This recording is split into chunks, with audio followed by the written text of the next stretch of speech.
Welcome to the Best by the Worst. The best movies of all time, reviewed by the worst possible critics. If you don't believe us, keep listening to find out.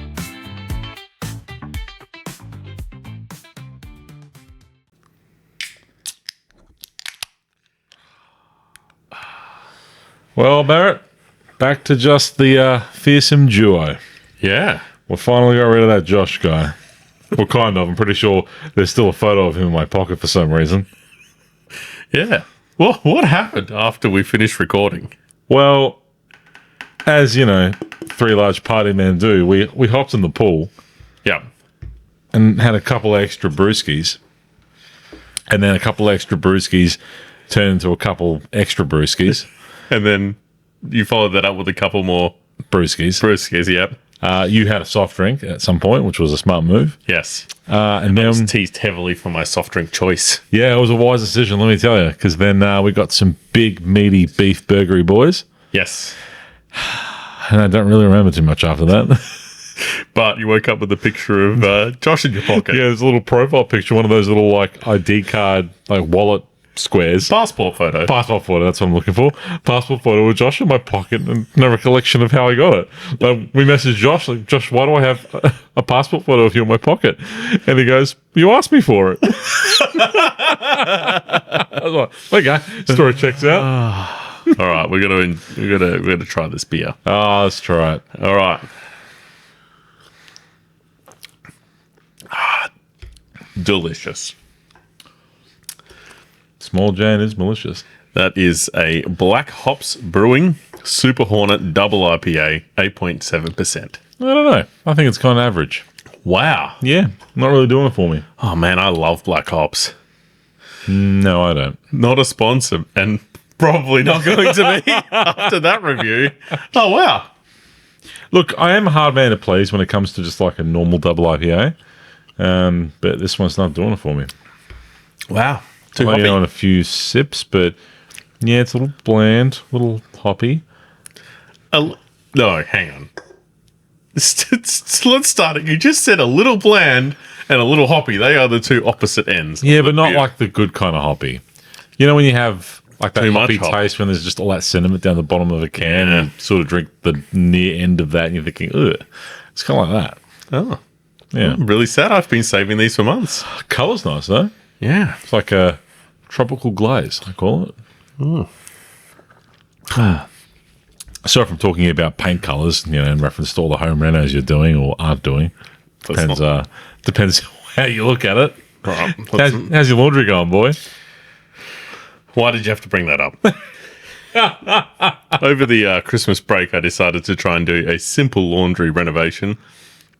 And we're still going. We haven't had a laundry in, I don't know, about 20 days. Well, I don't know. I mean, the outside porch is your laundry. Yeah, the washing machine is set up on the porch. Yeah, there's a bunch of hoses and pipes going everywhere, but you've kind of got a laundry. Yeah, no. Anything's a laundry if you believe hard enough. Anyway, we had another night at the theatre. I was waiting to slip that in.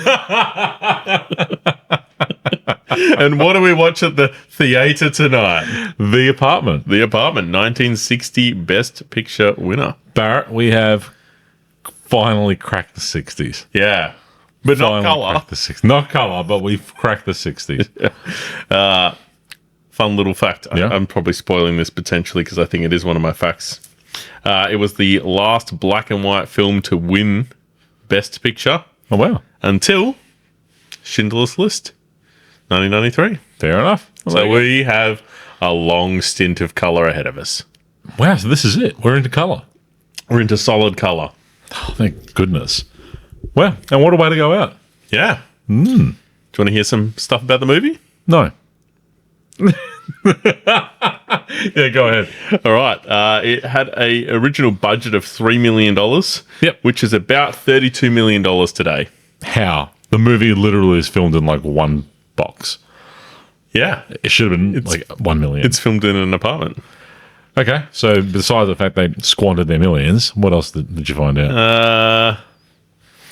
All the other movies that were runners-up, I've never heard of, so I'm not going to bother reading them out. The movie features Jack Lemmon. Lemon. Lemon? You think it's Lemon? Sure. And Shirley MacLaine. Who is still alive. Yes. Yeah. 91 years old. Yeah. Yeah. She was, born in 1934. Definitely seen her in lots of stuff. I mean, she's an old duck now, but she was in lots of movies and TV shows that even like most people would recognize if they look her up. But this is her when she was, in her 20s probably. Yeah. Super young. Yeah. The plot of the movie. Written by AI. By ChatGPT, yep. Yeah, I'm trying this new ChatGPT thing. Yeah. And I asked it to summarize the plot of the movie because I was too lazy to write it down myself. And it got it so wrong that I spent 75% of the movie rewriting what it wrote. Not a sponsor and probably won't be. No. Anyways, Bud Baxter. He's our main character. He plays a lonely New York insurance clerk. Yeah. He lends his apartment to senior executives for their affairs. Yep. It was kind of Wolf on Wall Street, just not as cool. Yeah. Yeah. That's pretty much the plot. He falls in love with the girl, and ultimately that goes bad and then comes good. Yeah, there's a little bit to explain there, but honestly, it's pretty straightforward. Rom-com plot. It's kind of rom-com, yeah, it really is, but a bit darker, I guess. Yes. Especially if you think 1960. Yes. But there wasn't a heck of a lot to it. And that was probably one of my only gripes of the movie. It was 2 hours long.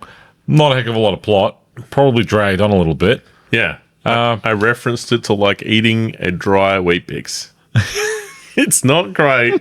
It's not terrible. I'm not giving anything away. We'll get to the movie in more detail. But I actually thought it was quite good. I really liked it. But yeah, I did think it was probably 20 minutes too long. Yeah. Why was your first sentence as the movie finished, what a piece of shit? Because you said I was really going to like the movie. Oh, yeah. No, I really did. But yeah, it was a bit too long. But besides that, that was a bit of a summary of the movie. Yeah. It's just a bit bland. We'll get into that. I think there was some stuff worthy of note. Yeah. All right. What happened in 1960? 1960. A movie called The Apartment was released. Do you actually have that written out? God, you're a potato. Yeah, a little bit. So I'm going to start with the Australia fact. Ooh. Because why not? Okay. It's not very exciting. Oh. The Reserve Bank of Australia is established. Oh, Joel would like that. He would. Yeah, shout out to our special guest, Joel. Yeah, whatever happened to Joel? Still alive? Yeah, he's kicking around. He just got back from Canberra. There you go. Yeah. Doing something with coins, I presume.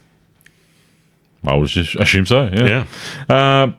First Playboy Club featuring bunnies opens in Chicago. Right. Yeah. Old Hugh. Hugh Hefner. Not alive. Not alive. Not a sponsor. The movie Psycho premieres. No. Yeah. No, I don't know what that is. What? Psycho. The movie Psycho. The bathtub scene. Nope. You fucking with me? Yeah, I don't watch scary movies. Alfred Hitchcock. No. What? What are you talking about? I've not seen it. I've not seen any films. I've not seen it, but it's like the most referenced movie of all time. Yeah, okay. It's probably some scary The little movie. sound effects I made didn't. Nope. In the blood circle in the drain. Dum dum dum. No. Jesus Christ! I need to start a new podcast. I can hear Josh saying well, "yo" from here. Yo! God, okay. You didn't see that when it was in the theaters? Yeah, he's probably old enough, isn't he? Yeah. The contraceptive pill was made available in the US. Cool. Yeah. That's another one. I like this for personal reasons. Yugoslavia beats Denmark to win gold in football at the Olympics. Soccer. Rome Olympics was 1960. Yep. Soccer? Soccer. Not football. We're in It's one and the same where I'm from. Australia. You get my drift. We won gold. 3-1 was the result.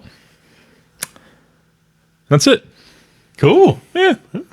Lots of like Olympic facts because it obviously is the 1960 Olympics. So I really just breezed past all of them. Lots of records were broken, fancy stuff happened. That was the end. We're not about that. We're not. No. Movie time. Yeah. Yeah. Okay. We kind of gave the plot away a little bit because there's really not too much more to talk about besides that. But movie kicks off, like you said, with Baxter. Yeah. What was his first name? Oof. I've probably got that written down here somewhere. I think I wrote it Bud down. Baxter. No. Oh, everyone calls him Baxter anyway. Everyone calls him Bud. Not Baxter? No. Bud Baxter? Bud Baxter. Hey, Bud? That's a basketballing dog. I know that. Oh, you fucking know that, but you don't know the movie. I've never seen Air Bud. Yeah, why haven't you seen Air Bud? It's on my to-do list. Then how do you know about it? Hamish and Andy talked about it on their podcast. Okay, anyway, we're getting distracted. All right, so Baxter, Bud. What do you want to call him for the rest of the movie so we don't confuse the audience? Bud. All right, so Bud. But like you said, the movie really kicks into gear. It doesn't have too much intro trying to explain what's going on. It just jumps straight into it. He's like in an entry-level role in this big insurance company, whatever the hell they do. It doesn't really matter, but big company. Yes. And he's surrounded by, like, he's just got an open plan setting. There's like 100 desks, all these people doing the same thing.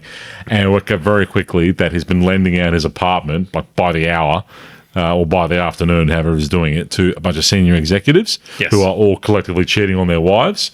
In this sort of Wolf of Wall Street setting. Yep. I don't know if the 60s, 70s, 80s are really like this, but there's lots of movies about them. So maybe there's some truth to it. I don't know. Anyway, they're all using his apartment to sleep with the girls at work. It's all just inside this building, right? And then they go to this apartment and do their thing. And then he just kind of waits outside until they're done. Yeah.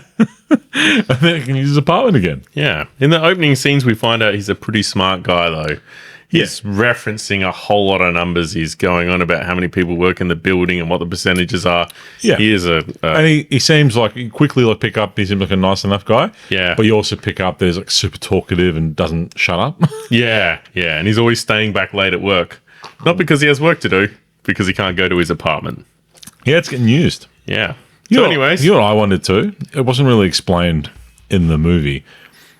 You know, was he like using that bed after? Was he changing the sheets? Was he sleeping on the couch? It really bugged me. What was he doing, do you think? I don't know. He just seemed like a disorganized guy. I don't think he'd be organized enough to change the sheets. But do you think he'd be gross enough to sleep in the bed? No. That's a big plot hole. It is. I was waiting to see some sort of clue, but it never got explained. Yeah, let's just presume he changed the sheets. He was a good guy. Okay. All right. Anyway, so we cut to a scene. He's come back to his apartment. He can't get in because someone's still using it. Yeah. But eventually he's able to get in, and we meet his neighbor at this point, who's a doctor that lives next door. Yeah. And he says a line, all the sex and alcohol you have, I think you need to take out life insurance soon. Yeah, so you pick up quickly as well that all his neighbours and the landlord think he's some kind of ladies' man player, where in reality it's all the other people using his apartment. Yeah. And they want him to donate his body to university after he dies, because he must be like a specimen for how much sex he has. Yeah, I think they were referring to the size of his penis. I think that was the joke. Right. Yeah. But we do cut to a scene like as soon as he gets back in his apartment and he's watching TV. Oh, yes. And what's on the TV? A couple of the Best Picture winners that we've watched. Grand Hotel. Yeah, Cavalcade. And Cavalcade, yeah. And also, what I thought was quite funny is it was an old-timey TV and there wasn't like a remote. There's this sort of wire that runs into this little box with a big switch that he can pull around to change the channels. Yeah. That was cool. And he kept changing the channels because he was waiting for a movie to start. And what was happening? Fucking ads. Yeah. Ads. Always with the ads. Yeah. It's still a problem today. Yeah. Very relevant. We cut to the next morning. Bud is arriving at work and we're introduced to a character named Fran, and she is an elevator operator. Yeah. We can tell right away that he fancies her. So, yeah, we sort of know that something's going to happen there. Yeah, we do. She's obviously the other main actor in the movie. Yeah. We also pick up on Bud has been able to use his, I suppose, clout with the senior executives who are using his apartment. Yes. To get a promotion. Yes. And they've been kind of like, dangling that sort of carrot in front of him for a while, but it finally comes good and he gets promoted. Yeah. Yeah. And I guess a part of his promotion is him getting called up to the boss's office. Yep. So he was on the 27th floor. Yeah. And he goes up to the 21st floor. I do have a fact to drop in there. For the office that he worked in, there was a perspective trick. So the office, as it got further away, the desks got smaller and they used little people. Did they? Yeah. Oh, wow. To give the office more this volume and size for the filming. Because I just thought it was lots of desks. Yeah. No, the desks got smaller and the people got smaller as well. Well, there you go. Yeah. And this, I missed another fact, but it was inspired by a real Hollywood scandal. Oh. Yeah. There you go. Yeah. So, yeah, look, he gets the promotion. Good for him. He's really stoked. And he pretty quickly tries to, use that to make it look like he's a hot shot to the elevator girl. He's talking to her. He's trying to get her to go out. And he kind of convinces her to go on a date with him. Yes. Sorry, I should say that his new boss gave him some tickets to some comedy show, and also strong-armed him to getting the apartment. So his new scenario now is when he got promoted is he was able to tell all the other executives, I think 4 of them are using his apartment, to bugger off because he's got enough power now getting promoted to say no to them. Yeah. They're all pissed off and said, oh, this will come back to haunt you. But anyway, his new boss is the only one now using his apartment. He still wants the same deal. That was part of the agreement when he promoted him. Yep.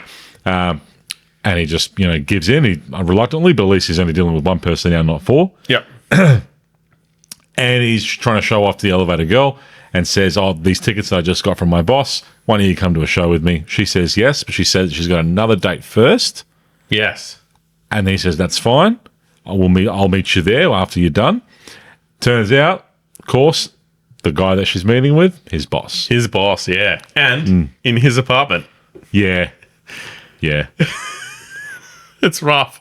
So he waits out the front of the show. They started at a Chinese place first. Oh, yeah, but they end up at his apartment. Yep. Yeah. Yeah. And then he waits out the front of the show, and she never turns up. So what we find out, though, is that they had been seeing each other off and on for months. The boss and the elevator girl. Yeah. He's obviously married.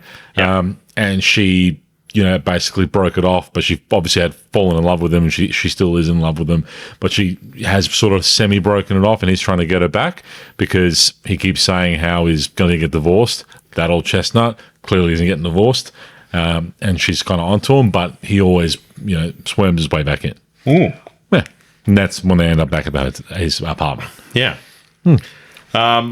So pretty much we cut to the next day, and obviously some time has passed. I think there's a mention of 6 weeks or something like that because he's a little bit salty with the girl. Oh, yeah. But yes, he gets promoted again.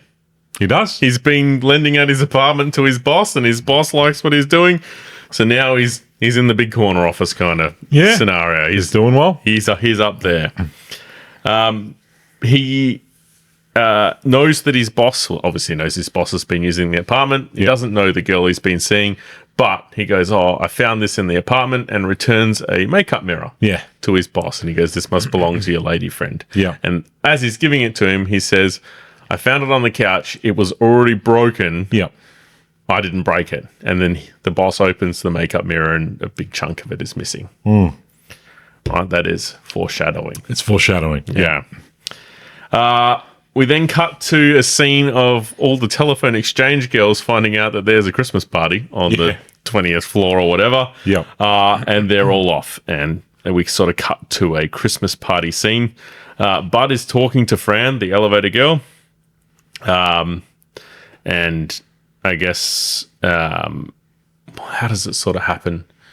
He sees her with the mirror. Well, he sees they go into his office. Yeah. And they're talking for a bit, and she seems like somewhat keen, to kind of go out with him potentially, or he's obviously trying one on. Yeah. And again, she's kind of like pushed away, old mate. Yes. And then she pulls out the mirror for some reason to check her makeup or whatever it was, and he clocks the mirror. Yes. And then the penny drops for him.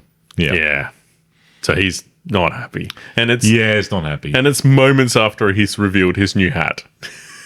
Oh yeah, this $15 hat, which is probably like $15,000 back then. Yeah. It was a pretty cool looking hat. Yeah, like a bowler hat. Yeah, This is the style they call it. you know who would have been good in that hat?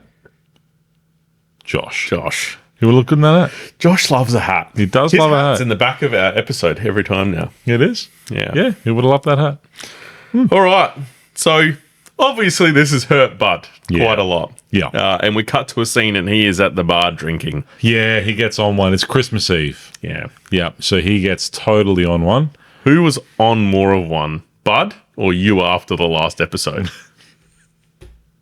I think me, because at least Bud was somewhat coherent. Didn't wake up with a photo of his friend in his pocket. Yeah. Yeah, I went back to mine. I fell asleep on the couch at like 8 p.m. Then I woke up at 7 a.m. Had to drag myself to work. Rough. That was a tough Monday morning. Yeah. Anyways, there's a girl at the bar where Bud is drinking and she wants his attention.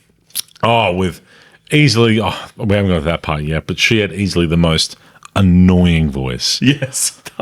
I don't know why you were going I thought you were going to say she had like a large body part. But I don't think she did. no, that's just where I thought you were going. No, she had the most annoying voice. It was like Fran Fine times 20. Yeah, a little bit. Yeah. Yeah. Like really drony and longer. But anyway. New York. Yeah, I guess. I was going to try and do it, but I can't. No, I can do it, but I need to like hear it to mimic it again. yeah. But anyway, it was terrible.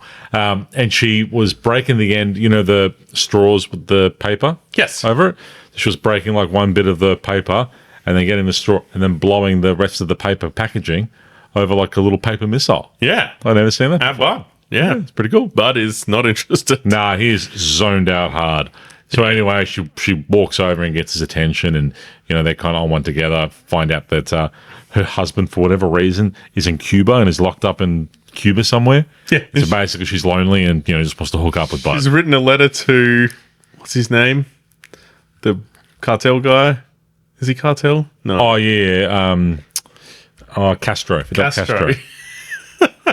Do you know who Fidel Castro is? I know he's a bad person. That's all It's I a know. matter of opinion. Okay, is he a good person? I wouldn't say that either. I'd say misunderstood. Kind of like Maduro. Right, moving right along.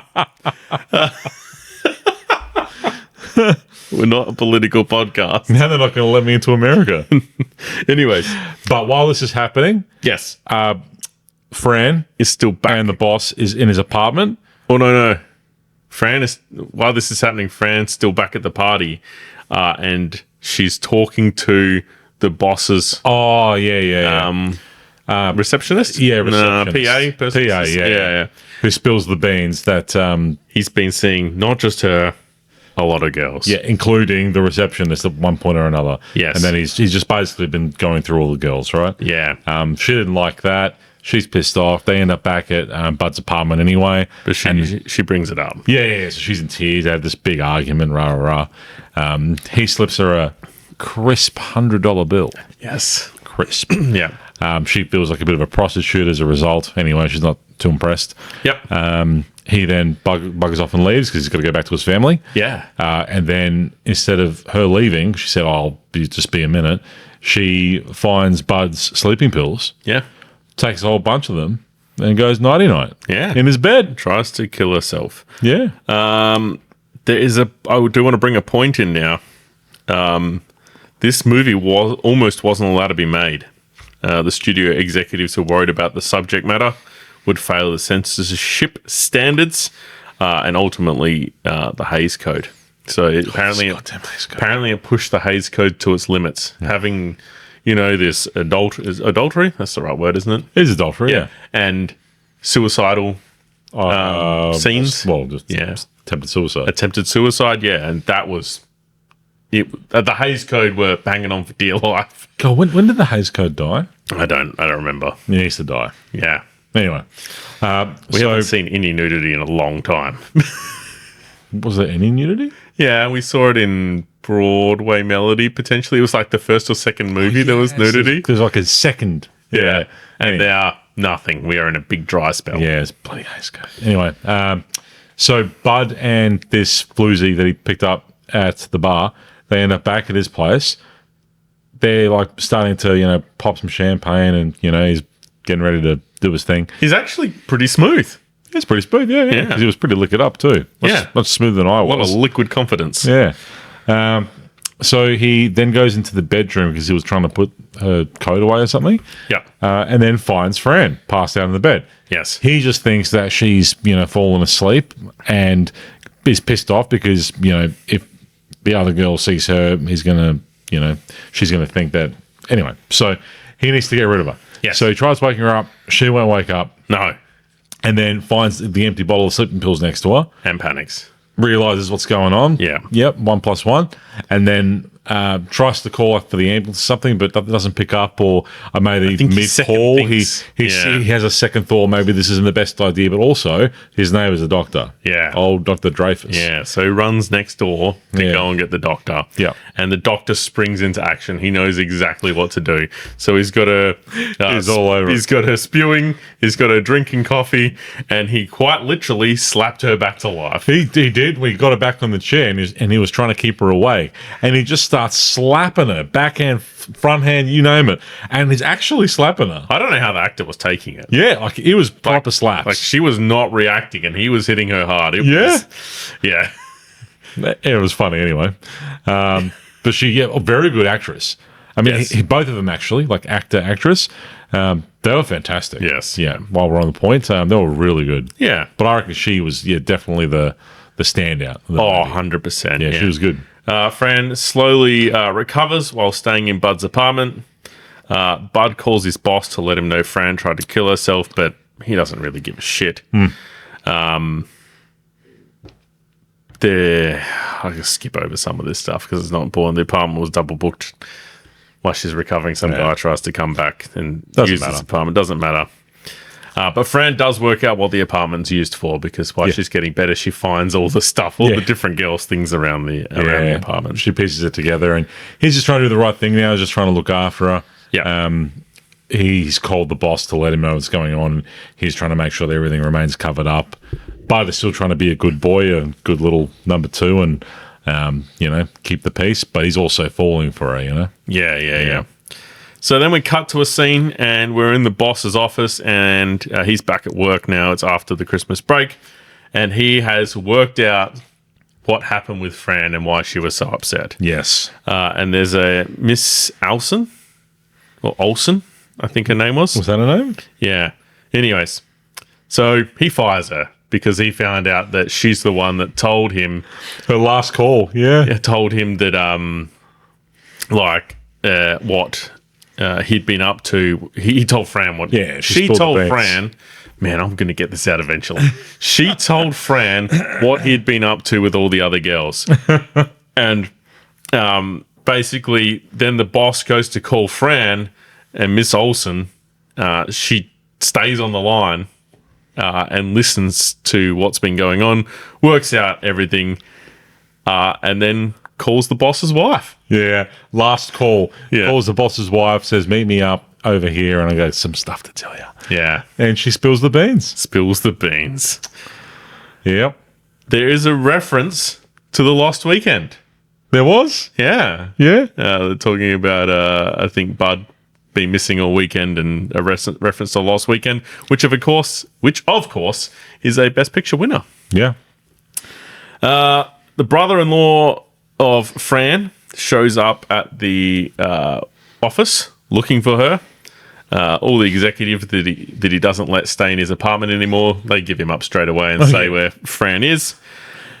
He shows up at the apartment and tells Fran to leave. Bud tries to... Yeah, because it all looks bad anyway, so this brother-in-law's not very impressed. Yeah. He thinks that, he's been taking advantage of her or, whatever else. Bud's still trying to, protect his boss and almost pretend like he's the bad guy, which he isn't. Yes. And old mate brother-in-law socks him good. Yeah, left, right, good night. Yeah, smashed him. Yeah. So they bugger off. Bud, he's the hero when he gets back in the office with his big black eye. Yeah. Gets promoted again to be basically the big boss man's actual number 2 in this little office next to him. Correct, yeah. So he's stoked about that. And the boss's wife has now left him. Yeah, so he went in there with the plan, or the illusion, I should say, to tell him that he's in love with Fran and that he'll take her off his hands, to like get her away from him as and well. He's practicing what he's going to say in his office. Yeah, and he goes in there, and before he can get it out, the boss says the exact same thing back to him. Yeah. He had the same speech prepared. Yeah. And beat him to it. Yeah. And obviously he had now, his wife left him and he got kicked out of the house. So all the stuff was there. And now his plan was to, be a bachelor for a little while and then smooth things over with Fran. He's a real piece of shit, this guy. Yeah. So he's all pissed off, but he's got the office and is just trying to process everything. He then talks to Fran, and Fran's like pretty excited by the fact he's actually left the wife because he's spun her a bullshit story that he left her and is getting a divorce. Not the fact that he was caught out. Yeah. And the fact that he wants to do all this other stuff before even seeing her again. Yeah. Messed up. But Bud doesn't want to upset the apple cart, and she was happy, so he just let bygones be bygones and moved away, but he was upset. So he's gone back to his apartment. He's starting to pack everything up because he just wants out of that apartment after it's been, tainted. Yeah. But actually, do you think she slept with him in the apartment? Well, I don't know. What do you think? I think so. I don't think they did. Ooh. She was very in love with him. Yeah, but one time they're at the apartment, they were just arguing, so it definitely didn't happen then. And then the only other time they're in the apartment, I think things were good. But Maybe. I'm just wondering. Maybe, yeah. Anyway, so while that's happening, it's New Year's Eve, and he's packing up the apartment. He's, made peace with the neighbor. The neighbor wants him to come to Dr. I forgot his name now. Anyway, the doctor's invited him over for a party. Covered that he quit his job? I think you missed that. Oh, yeah. That was a pretty important part. Yeah. Take it away, boy. Bud's recently got his promotion. Yes. And he's up with the boss. The boss is telling him his plans to go after Fran. And he asks for his apartment. To borrow the apartment. Bud he was happy to, just move on with everything. Yeah.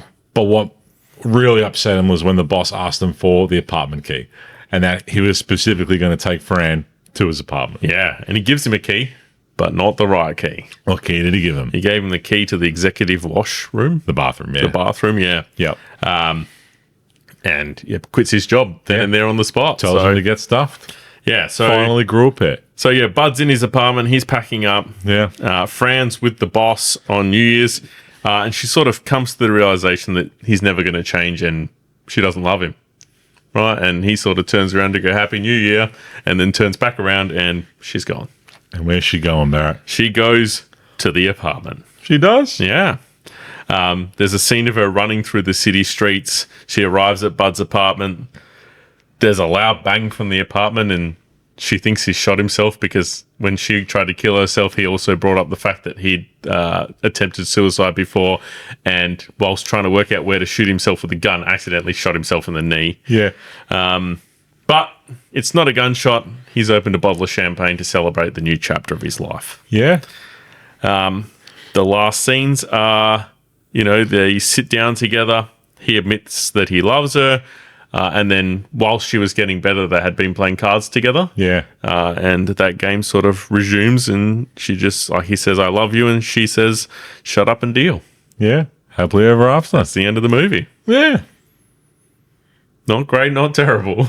I thought it was pretty good. I think it was a little bit rom-commy, but I think it was cool. I think it had especially for that time, pretty controversial subject matter. It did, yes. The acting was good.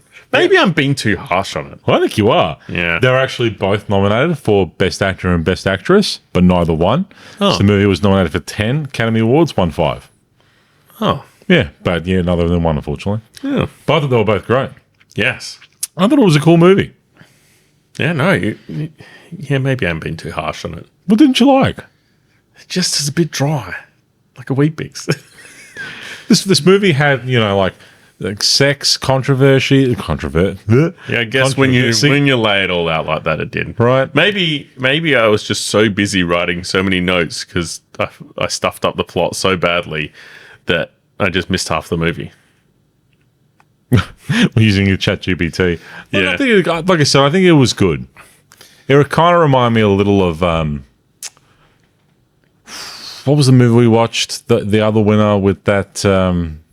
It happened one night. No, the bolder fat guy, that big night out that you can't take it with you. So you can't take it with you? Yeah, the rich guy. No. He wasn't rich. No. And the Marty. Oh, Marty. Yeah. Had a little bit of Marty vibes to it. Yeah. Before, right? But yeah, I thought it was good. The lonely butcher who wanted a girlfriend. Yeah. Yeah. Yeah, like Bud was kind of like a little bit of a Marty character. But The underdog. yeah, and it had a good ending. Like he came around, stopped being such a bitch, which was good. He got the girl in the end. They're always fun. Yeah. But it wasn't just like a silly rom-com, it was still serious. Yeah. You seem unconvinced. What more did you want? I honestly don't know.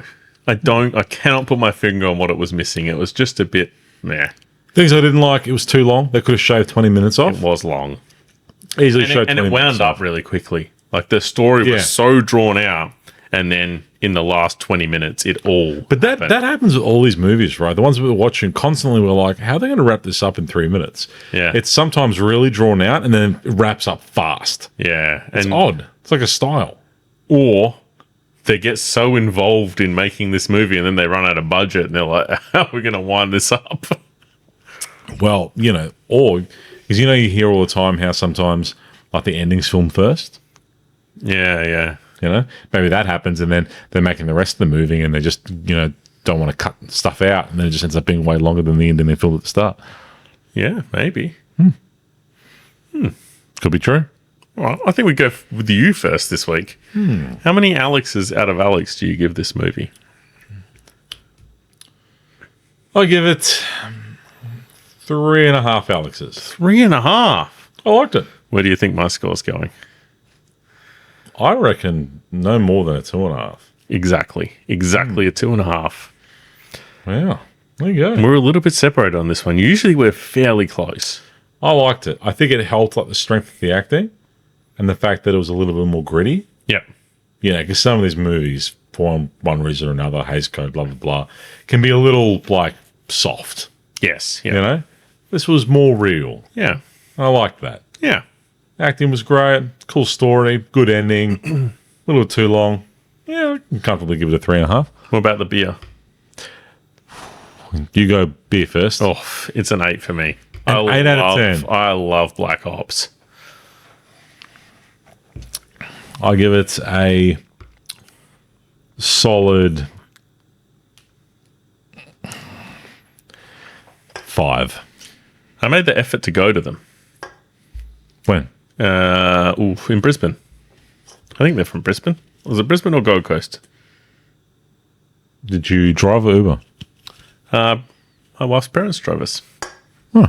Yeah. I guess you'd have to pay for fuel or an Uber then. Yeah. Somewhat worth it. Yeah. No, I genuinely, it's the one brewery that I wanted to go to when we were over there. No, 5 out of 10. I've been saving this beer for ages. Yeah, it's a solid 5 out of 10. Anyways, I got far apart in the movie and the beer today. Yeah, I got some other things to go through with you. Oh dear. No, it's not bad. Oh. It's all good. That's good. Yeah. What have we've got some new Instagram posts up. We've got 1959. No, yes. No. 1950 to 19. No, 19. Yeah, I don't know. 1950 to 1959, I think. Yes. Yes. The ratings. The ratings, they're up. Yeah. What did you notice in there? I don't remember. I noticed that for the most part, We're pretty even. we're pretty close. Yeah. I feel like in the first, when we did like the 40s, I was always a little harsher than you. Yeah. And then I feel like in the 50s, you were a little harsher than me. Yeah. I could be wrong. I got to check, but that's what I remember seeing when I Yeah. saw it. I think we've got about 10 years left, and then we're just in gold. The golden era of the 70s and the 80s. 70s, 80s. 90s. The 90s are insane. So We've got a few other movies coming up that we're pretty excited about. What else do you have to talk about? Oh, we have, we're a movie podcast. We have to talk about the Golden Globes just a little bit. Oh, yeah. Did you watch the opening scene? With Nikki Glaser? Yeah. Her roasting Leonardo DiCaprio is the funniest thing. Some of the stuff she said about DiCaprio was funny. Yeah. Overall, I thought it was pretty weak, but that part was funny. What about the Sean Penn bit? Yeah. You didn't find that funny? I don't find her funny, at all. But she did say a couple funny things about DiCaprio, but honestly, it was low-hanging fruit. I mean, just fucking calling out him dating girls under 30, come on. That's just done. She's just not a good comedian. Wow. What about the movies that did well? One Battle After Another did well with Leonardo DiCaprio. Yeah, we all picked Did that. not rate that movie. Yeah, we all picked that. That was going to do well. One movie that did really well that I really want to bloody see? Marty Supreme. You heard about that? No. It's a true story about some ping pong guy. Oh, yeah? Yeah, had Timothy Chalamet as the main actor, and he won Best Actor in the Golden Globes. Yeah. And the movie got rave reviews and all that sort of stuff. So I'm really keen to watch that. Yeah. But yeah, I think so. One Battle Another won a whole bunch of stuff. It did, yeah. Sinners won a few things. They were the real standouts, weren't they? Yeah. I was trying to think who won some of the Best Actor stuff. I mean, Timothy Chalamet won Best Actor. Do you remember who else won the Actor Awards? No. You have a way better memory for this stuff than me. Yeah, I'm just drawing a blank. It's late. But yeah, I remember the ones that won were, broadly speaking, felt pretty accurate. I remember the black girl from One Battle After Another. She won Best Actress or Supporting Actress. She was great in that. Yeah, she was good. She has an odd name. Yeah. Chase Infinity or something? Yeah, I think that might be right. Yeah. Oh, no, that wasn't the daughter? Anyway. Oh, was that the daughter? Yeah, she didn't win. It was the wife. I thought the daughter was really good in that. Who else won? God damn, I can't remember. But yeah, it was all pretty normal. I don't think it was a super strong year for movies, though. Yeah. What do you think? No. It wasn't, right? No. Well, I've seen some good movies. Sisu 2. That should have won everything. That should have won everything. Yeah. Weapons. That was I thought Weapons was cool. Yeah. Yeah, I thought overall there weren't a lot of good standouts. Sinners I thought was okay. Decent. I thought One Battle Another was decent. I didn't think it was revolutionary by any means. But it was good, I think. You overlooked some stuff. Weapons was really cool. I liked Weapons. Yeah. Even though that weird AK scene. Anyway. We didn't talk about the gun scene. God, it's so weird. But there wasn't that many. That's why I really want to watch Marty Supreme. I feel like Marty Supreme is going to redeem 2025. Yeah. Okay. I want to watch that. Yeah. We probably should know when the Oscars are as well. They're probably coming up soon, right? February. Oh. No, March. Okay. It's February, March. I feel like it's middle of Feb, though. Yeah. All right. I think that's about all we've got to go through. I mean, one last request. If you like our podcast, share us in some way or another. Oh, yeah. Help us get out there a little bit more. Yeah. If you like the bonus episode, leave a comment on that and we might look at doing some more bonus episodes. Alex really wants to watch the Space Orgy or whatever the hell you found. Orgy of the Dead. Orgy of the Dead, that's what it was called, yeah. Yeah. I wonder if we can even find that movie. That's probably on Amazon. Yeah, we'll have a look at Amazon. Yeah. All right. All right, cheers. Cheers. Thanks, boy. See ya. Dum, dum, dum, dum, dum, dum.